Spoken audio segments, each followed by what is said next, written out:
Bonjour Tahamida Ibrahim. Bonjour madame. Merci d'avoir accepté notre invitation sur le matin, ce matin sur le plateau.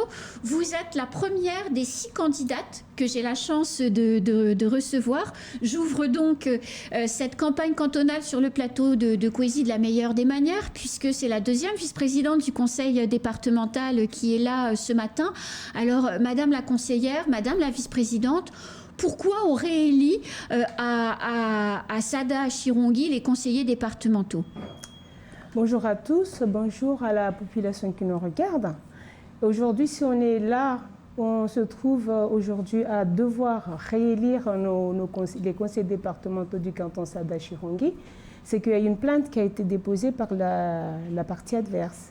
C'est-à-dire ceux qui sont arrivés en 2e position, Mohamed Abdou, Mariam Saïd Kalam. Voilà, effectivement. Donc, ils ont porté plainte et le tribunal a vu tout ce qui était là comme preuve, etc. Et ils ont décidé qu'il fallait revoter parce qu'il y avait des signatures entre le premier et le 2e tour qui ne correspondaient pas. Et seulement 38 voix d'écart entre vous et le second binôme. Donc, ça ne suffisait pas pour dire qu'on pouvait ne pas revoter. Donc, on est obligé de revoter aujourd'hui. Voilà, il y avait un doute, donc on revote. Donc, vous repartez avec Mansour Kamardine. On voit cette très jolie photo derrière vous de campagne, un moment de complicité. C'est ça aussi les campagnes électorales.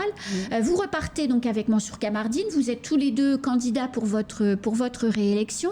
Comment, Tahamida, ça se passe sur le terrain à la campagne?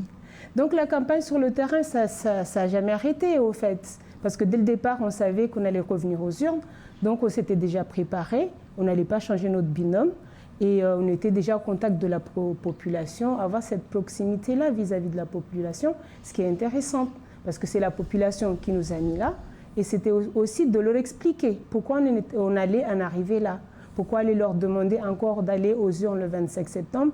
Parce que ce n'est pas facile pour la population à chaque fois de leur demander il faut aller encore aux urnes, il faut aller encore aux urnes. Donc il faut aller vers eux, les encourager et les motiver pour aller voter ce jour-là. Depuis le début de cette année, Tahamida, même si la campagne officielle n'a pas commencé, vous faites une campagne de terrain incroyable. Vous êtes à Chirongui, mais aussi à Sada, puisque vous êtes originaire de Chirongui. Vous êtes sur tous les fronts. Il n'y a pas une manifestation populaire qui est organisée chez vous sans que vous n'y soyez. Si, j'essaye d'être vraiment présente parce que bon, quand on est élu, surtout vu que je suis aussi conseillère municipale, oui, à Chirongui. Donc à Chirongui, et aussi j'ai vraiment une proximité avec d'autres conseillères municipales de Sada. Je travaille vraiment en étroite collaboration avec cette commune aussi, donc c'est d'où vient aussi cette proximité et cette présence sur le terrain à chaque fois qu'il y a des événements. À chaque fois que je suis sollicitée, je suis là pour être auprès de nos concitoyens. Alors Tahamida, entre le jour où en 2021, où vous avez été élu, et puis aujourd'hui, il y a quand même eu un mini-séisme à Chirongui, puisque le maire, Saïd Andanouni, l'ancien maire, Saïd Andanouni, avec lequel vous étiez élu en tant que conseillère municipale, a été destitué. Et on a un peu l'impression que c'est la confusion chez les LR. Certains ont rejoint vos concurrents, Rahamatou Bamana et Salim Bouanamzé. D'autres sont restés proches des LR traditionnels, puisque vous êtes investi par les LR. Comment ça se passe chez les LR à Chirongui? Est-ce que ça ne va pas vous nuire quelque part et il ne va pas vous manquer des voix? Parce que vous n'aviez pas gagné à Chirongui en 2021. Oui, effectivement. Mais ce jour-là, c'était vraiment un tollé, c'était difficile pour nous tous, parce que c'était quand même notre maire. On était avec lui, ensemble, on a fait un travail ensemble, donc c'était quand même difficile pour lui, mais aussi pour nous. Il y avait une incompréhension, mais après, quand le tribunal a décidé, c'est comme ça, et puis on accepte la décision du tribunal. Et aujourd'hui, tous les élus LR sont aujourd'hui avec moi. On a vu au premier meeting à Chirongui, tous les élus LR sont avec moi et me soutiennent pleinement. Et les militants, Tahamida, est-ce qu'il y en a une partie qui est partie? Les militants sont là. Après, chacun fait son choix. Je ne peux pas dire que tous les militants, sans exception, sont avec moi. Et je pense même qu'il y a d'autres militants qui sont venus avec nous et qui n'étaient pas avec nous en 2020. Alors, côté SADA, vous aviez gagné en tout de 38 voix et donc vous étiez en tête à SADA lors de la cantonale en 2021. Parmi les compétiteurs, enfin vos adversaires, aujourd'hui, vous avez Soula Saïd Soufou qui a mis en difficulté Mansour Kamardine au premier tour des élections législatives. Comment ça se passe sur le terrain à SADA? Les habitants, ils disent quoi? Parce que finalement, on a Mansour Kamardine, le baron politique, l'homme expérimenté qui sait y faire à l'Assemblée nationale. Et puis de l'autre côté, on a le petit jeune qui monte, Soula Saïd Soufou, puis qui a envie de faire tomber Mansour. Et surtout, on ne peut pas aussi comparer l'incomparable. Là, c'est deux élections différentes. Oui. Donc l'élection législative, c'était tout autre chose. Il y avait une ambition, peut-être que les gens de SADA voulaient montrer aussi que Soula était là.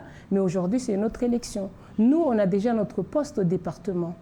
J'occupais quand même le poste de deuxième vice-présidente en charge des finances, de l'Europe et du numérique. C'est quand même un gros portefeuille. Un gros portefeuille. Un gros portefeuille pour le territoire, mais aussi pour notre canton.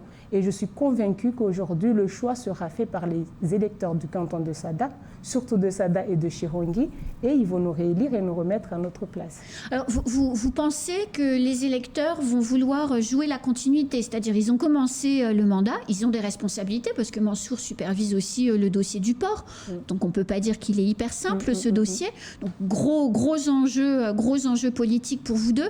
Ça va être la continuité, ou bien les élections sénatoriales vont s'immiscer dans la campagne, comme c'est déjà en train de se faire? Non, je pense qu'on va jouer surtout la continuité parce qu'on doit quand même développer notre territoire. Notre canton est quand même à structurer. Il y a pas mal de choses qui vont se faire dans notre canton. On sait qu'on a le centre sportif de haut niveau qui va se faire à Mireréni très prochainement. Il y a juste quelques difficultés à voir avec les syndicats des eaux et quand sera levé, les travaux pourront déjà commencer. Donc le territoire, surtout notre canton, a besoin de nous pour qu'on soit juste, parce qu'on est déjà opérationnel. On sait déjà ce qu'il faut faire. Donc on n'est pas là à chercher quel programme on va faire, mais le programme est déjà là. Aujourd'hui, on a un plan de mandature 21-28 qu'on a nourri, qu'on a adopté à l'unanimité, qu'on a travaillé ensemble avec une majorité du conseil départemental et je suis convaincue que nos électeurs l'entendront et ils seront là pour que nous, on soit remis et qu'on favorise surtout la continuité. Alors, justement, le conseil départemental, et Ousseini Ben Issa l'a dit, il soutient Mansour Kamardine et il vous soutient. Comment ça se passe sur le terrain, le soutien du conseil départemental pendant cette campagne? Sur le terrain, le conseil départemental, le président et toute son équipe étaient venus à Chirongui et ils viennent souvent aussi dans le canton pour faire du terrain, aller voir les gens, convaincre, etc. C'est surtout ça. Parce que les votes, c'est de l'arithmétique. 1 plus 1 égale 2, donc plus on va convaincre plus du monde et plus on va passer, Inch'Allah. Voilà, on verra bien le 25 septembre, effectivement, les électeurs iront aux urnes et décideront. Comment vous faites campagne? C'est-à-dire, on est sur une cantonale partielle, donc il n'y a que chez vous que l'on fait campagne. Le reste de Mayotte n'est pas du tout intéressé par cette préoccupation de vote le 25 septembre. Comment on fait campagne dans une élection partielle comme celle-là, dans un contexte quand même d'insécurité où Chirongui n'est pas hyper éloigné de Bandrélé? On est dans un petit territoire, madame. Donc dans ce petit territoire, tout le monde s'intéresse quand même à ces élections-là. Et ces élections-là concernent tout le territoire de Mayotte. Pourquoi? Ça concerne tout le territoire de Mayotte parce que Mansour Kamardine est député. Oui. Et il s'occupe beaucoup des sujets du territoire. Et vous l'avez dit tout à l'heure, il est aussi au port. Et le port, c'est quand même l'entrée de notre territoire. C'est quand même l'entrée économique, l'entrée de tout ce qu'on veut sur le territoire. Des véhicules, des nourritures, de ce qu'on mange sur le territoire. Donc, tout le monde s'y intéresse parce que Mansour a ce volet-là. Et on sait bien des problématiques du port aujourd'hui. Et aujourd'hui, pour la question de la violence sur nos territoires, c'est vrai, personne n'est épargné. Ni moi, ni vous, tout le monde est concerné. Donc, aujourd'hui, ça concerne aussi notre canton. Et on doit aussi s'y intéresser. D'ailleurs, on s'y intéresse, bien sûr. Aujourd'hui, on voit la décision qui a été prise par nos conseillers départementaux et tous les élus de Mayotte, le président de l'association des maires, de faire une journée morte demain. Voilà. Jusqu'à nouvel ordre. Jusqu'à nouvel ordre. Jusqu'à nouvel ordre. Je l'ai lu tout à l'heure, effectivement, jusqu'à nouvel ordre. Donc c'est une décision symbolique, mais après, qu'est-ce qu'on pourra faire? Qu'est-ce que l'État va faire aussi? Parce qu'on sait que chacun a sa part de responsabilité dedans. Hamida, vous êtes seconde vice-présidente du conseil départemental chargée des affaires économiques. Européenne. Et européenne. Mais en fait, c'était les affaires économiques là, qui m'intéressaient dans la question que j'allais vous poser.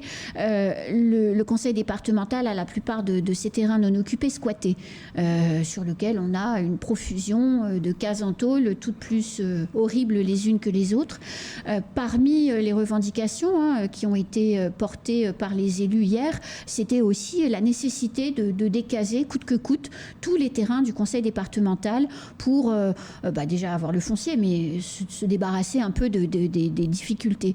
C'est possible de faire ça, Hamida? Mais après, est-ce qu'on se débarrasse vraiment des difficultés ou on va déplacer les difficultés?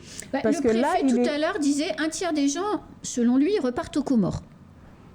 C'est lui qui l'a dit, ça ne tient qu'à lui. Mais après, moi, je dis, ce n'est pas le fait de déplacer le problème, parce que quand on décase, on déplace le problème. On se dit qu'on va faire des logements sociaux pour caser certaines personnes. Mais est-ce que là, aujourd'hui, on ne va pas faire comme en métropole? Aujourd'hui, on a des cités où profusionne la violence. Est-ce qu'on ne va pas faire ça aujourd'hui sur notre petit territoire? Donc, c'est à réfléchir et à cogiter. Qu'est-ce qu'on va vraiment faire? Décaser, récupérer les fonciers du département. Qu'est-ce qu'on en fait? Installer peut-être des acteurs économiques dessus. On sait bien que le territoire a besoin de développer son agriculture. Installer peut-être des jeunes agriculteurs qui ont envie de développer la filière agricole sur le territoire. On a besoin de manger, de savoir ce qu'on mange sur notre territoire. On ne peut pas se permettre d'être là et de dire qu'on récupère juste le foncier pour l'avoir. Et qu'est-ce qu'on peut en faire? Mais Hamida, vous êtes une maman. Fermez les écoles. Qui sont à la main des mères, c'est les maternelles et les primaires. C'est pas vraiment là qu'il y a les problèmes. À quoi ça va servir? À part à livrer le territoire encore plus facilement à une salve de violence où on va avoir un week-end d'apocalypse. Je pense que c'est juste un geste symbolique. Moi, je suis convaincue que c'est juste un geste symbolique, mais après, il faut s'asseoir et discuter. Mais il pourrait y avoir des conséquences à ce geste symbolique. Les voyous, il n'y a plus de ramassage scolaire. Les voyous vont s'en donner à cœur joie. Enfin, on voit bien, dès qu'il y a une difficulté, je prends l'exemple hier à Koungou, difficulté dans le transport scolaire, hop, ça caillasse. Est-ce que ce n'est pas une décision à risque? Il faut peut-être l'analyser autrement. Je ne pense pas que ça soit une décision à risque. Oui. Si c'est limité dans le temps. Limité dans le temps et tout de suite après, il faut réagir. Il faut vraiment réagir, être dans l'action et ne pas être là, juste prendre des décisions. Appliquer cette décision-là pour un moment, mais après, il faut proposer quelque chose et vraiment travailler en étroite collaboration, j'insiste vraiment, avec l'État pour trouver des solutions adéquates. Parce qu'on sait qu'en 2018, on a fermé les routes ici à Mayotte pendant au moins un mois. L'horreur. On était là, c'était là, on était là, on ne pouvait pas bouger, on était chez nous, cloîtrés, soit on va aider ou on faisait autre chose. Mais après, on a eu quel résultat? Rien. Rien du tout. Donc aujourd'hui, il faut vraiment se mettre à table et avoir des actions concrètes, vraiment des actions concrètes. Justement, vous êtes conseillère municipale, vous êtes conseillère départementale. En termes d'actions concrètes, il y a la lutte contre les marchands de sommeil qui est à la main de vos deux mandats, les reconnaissances frauduleuses de paternité, conseil municipal. Côté des élus locaux, il y a aussi des choses à faire qui ne sont pas faites. Les flagrances, c'est pas fait ça. Pourquoi, en réalité? Pourquoi on dit, vous, monsieur l'État, vous devez faire des tas de trucs, alors que côté collectivité locale, quelle qu'elle soit, les trucs à faire ne sont pas faits? Souvent, dans les collectivités locales, il y a un manque de moyens. Parce qu'on a des policiers municipaux, mais souvent, c'est un ou deux qui sont assermentés. Et on a sinon les ASVP qui ne peuvent pas non plus faire grand-chose. Et les marchands de sommeil, on peut dénoncer, mais après, qu'est-ce qui se passe? J'en connais pas mal dans mon village où on a fait la démarche avec l'ancien maire Saïdan Danouni et jusque-là, on n'a pas de nouvelles. Et on a écrit, on a fait les démarches et il y en a qui sont venus signer, on a décasé Ambramadoulou et Mirereni, mais il y a d'autres, comme Chirongi, jusqu'alors, on n'a pas de nouvelles. Des reconnaissances frauduleuses, etc. Mais il faudrait peut-être qu'on ait au fait une démarche plus accélérée pour avoir des résultats plus pérennes. Donc vous dites que les maires font des choses, mais qu'en réponse, il n'y a pas la solution, en regard, il n'y a pas la solution proposée. Souvent, il n'y a pas la proposition proposée, souvent. Et sur le terrain, quand vous expliquez ça à la population, vos électeurs qui vous questionnent, qu'est-ce qu'ils vous disent? J'en souris parce que souvent les électeurs, ils se disent qu'ils aimeraient bien agir eux-mêmes. Mais bon, nous, on ne peut pas laisser faire. Non. C'est normal, on ne peut pas laisser faire. Donc là-dessus, on essaie surtout d'expliquer. Et quand il y a des délits de flagrance, qu'eux, ils viennent dire, que nous, on relaye après. Mais franchement, je pense qu'il faut vraiment être dans l'action, être vraiment dans l'action et qu'on travaille main dans la main entre les intercommunalités, les communes et l'État pour vraiment pouvoir pallier ou éradiquer cette problématique de la violence, des marchands de sommeil et d'occupation illégale de terrain, soit du département ou d'autres, des particuliers. Merci beaucoup Tahamida Ibrahim. Je rappelle, 25 septembre. Et le 2 octobre, on appelle toute la population du canton de Sada-Chirongi à voter pour moi et Mansour Kamardine. Merci beaucoup. Bonne campagne, Tahamida. Merci. C'est la fin de ce temps de parole. Tout de suite, la suite de nos programmes.